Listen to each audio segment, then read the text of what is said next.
je vous propose ici 4 versions avec une gradation en termes de difficulté.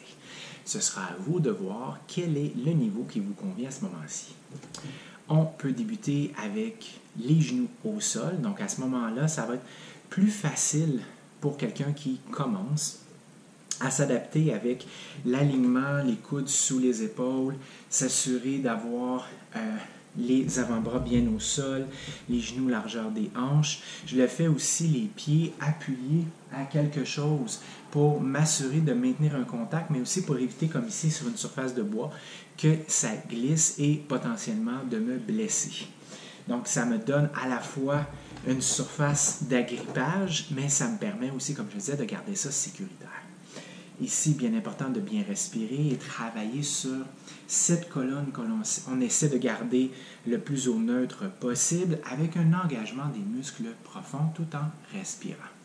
Une fois que l'on maîtrise sur les genoux, on peut commencer à le faire sur les pieds. Déjà, on augmente d'un cran le niveau de difficulté.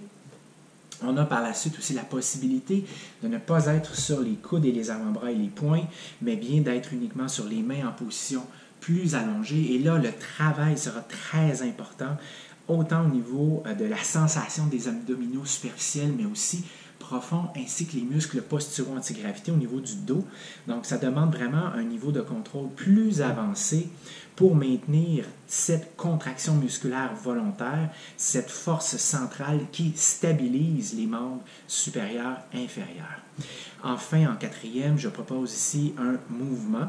Donc, c'est plus dynamique dans le sens où on bouge, passant après 5 secondes d'une position sur les coudes avant-bras point à une position push-up sur les mains, 5 secondes également. Donc, on peut se faire des cycles ainsi de mouvements et d'arrêt de position statique isométrique en contraction musculaire volontaire. Donc, ça permet ici d'allier les deux composantes, le statique et le dynamique. Voilà. Ouais. Le système nerveux travaille fort sur une main. De côté, le corps est moins habitué de travailler de la sorte. Je peux vous dire que je le sens, la température corporelle à l'interne, elle augmente beaucoup, du moins en ce qui me concerne. Ici, encore une fois, je vous offre une progression. On peut le faire à la fois sur un genou avec une jambe tendue, sur les deux pieds avec un coude au sol, encore une fois, aligné avec l'épaule pour bien redistribuer verticalement la charge. On peut le faire avec une main à la hanche. On peut le faire également avec un bras tendu qui va au-dessus de la tête, avec la paume vers le sol. Et donc, à ce moment-là, c'est vraiment de bien engager volontairement les muscles en travail pour maintenir la position la plus immobile possible. Évidemment, il y aura de petits tremblements, c'est normal. Toujours aussi en étant en mesure de respirer volontairement, profondément, comme une vague. Imaginez-vous être sur le bord d'une plage et là, vous voyez l'eau de l'océan qui revient vers la plage et repart. Donc, votre respiration, c'est un peu comme ceci. C'est un mouvement perpétuel. On essaie de ne pas bloquer le souffle dans l'inspiration et l'expiration autant que possible. Sur une main, évidemment, c'est la position la plus difficile. Donc, à ce moment-là, il faut vraiment bien s'assurer d'aligner verticalement, de bien engager les doigts. On agrippe le sol, ce n'est pas tellement une poussée que d'agripper le sol pour bien activer les muscles des mains avec à l'épaule, bras tendu, ce qu'on appelle un corkscrew. Donc, une légère rotation comme ceci à l'épaule qui va permettre d'aller engager le grand dorsal au niveau du dos. Et là, on stabilise le complexe de l'épaule pour vraiment à la fois aller chercher un maximum de force, mais aussi pour protéger cette articulation qui est très mobile. On a aussi les côtes qui descendent vers le pubis pour bien stabiliser la force centrale. Et il y a une chose avec les années que j'ai apprises à force de faire des expérimentations. Personnellement, maintenant, je mets mon pied de la jambe qui est sur le dessus.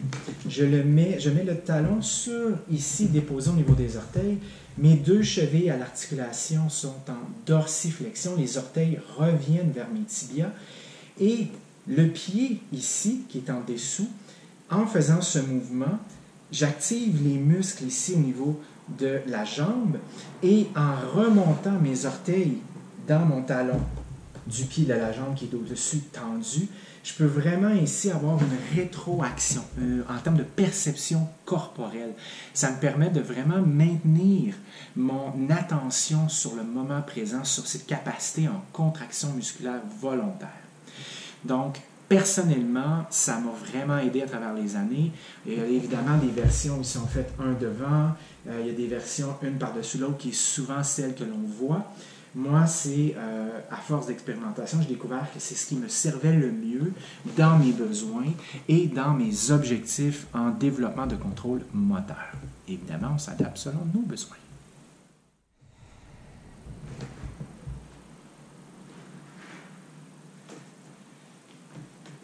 Ou moi, elle me check si je fais bien les choses. 90, 90, 90. Donc, articulation des membres inférieurs, cheville, genou, hanche. On tient ça 90 autant que possible.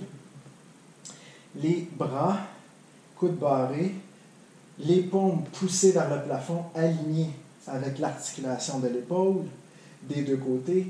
On va regarder vers le plafond à peu près entre les 2 pouces. Donc, on garde l'alignement aussi au niveau de la nuque, au niveau de la tête. Donc, comme ceci, et je baisse mes côtes en levant, arrondissant un peu les épaules. Et là, j'ai un engagement vraiment des muscles superficiels et profonds intéressant. Et je maintiens la position comme ceci, le temps voulu, selon les objectifs et les capacités du moment.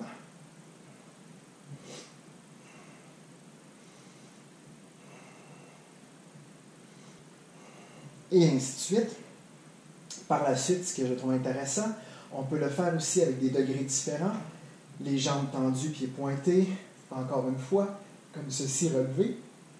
Donc, ça prend une bonne flexibilité de la chaîne posturale des gros orteils jusqu'ici au niveau du front, en termes facial, et ainsi de suite. On peut aussi allonger comme ceci.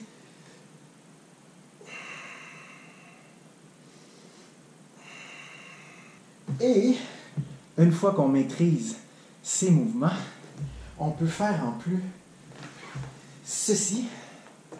Alors,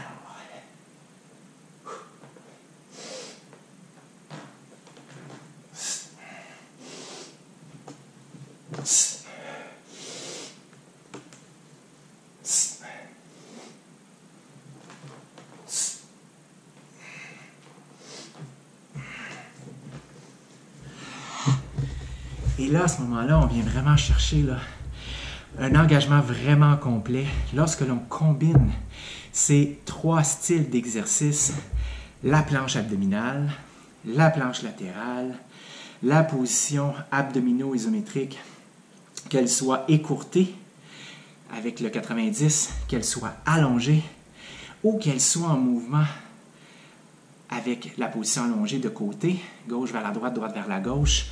Je trouve que l'on a vraiment quelque chose de très complet pour développer ces aptitudes en concentration, de contraction musculaire volontaire, de la force centrale des muscles du corps, profond, superficiel, qui aura une répercussion extrêmement positive avec la pratique, avec les gains justement en contrôle et en force sur les membres périphériques, inférieurs et supérieurs, les jambes et les bras.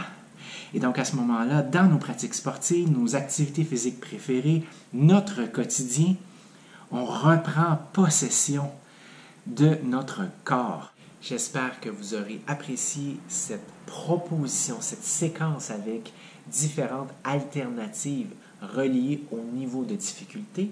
Évidemment, comme je dis toujours à ma clientèle, adaptez-vous selon vos besoins, c'est-à-dire écoutez les signaux de votre corps et faites la balance entre les gains potentiels et les risques potentiels. Et là, à ce moment-là, choisissez ce qui vous convient le mieux à ce moment-ci de votre évolution. On veut évidemment repousser légèrement nos capacités en allant dans cette zone d'inconfort, mais toujours en gardant en tête que ce soit le plus sécuritaire possible, la balance des gains et des risques. On veut autant que possible aussi expérimenter de petites victoires. C'est important pour le retour dopaminergique qui va nous permettre avec le temps d'avoir envie justement d'aller dans cet inconfort pour développer de nouvelles aptitudes. D'ici jusqu'à ce que l'on se revoie, je vais l'avoir, je vous souhaite de belles expérimentations et de belles découvertes. Entraînez-vous de façon intelligente, écoutez-vous.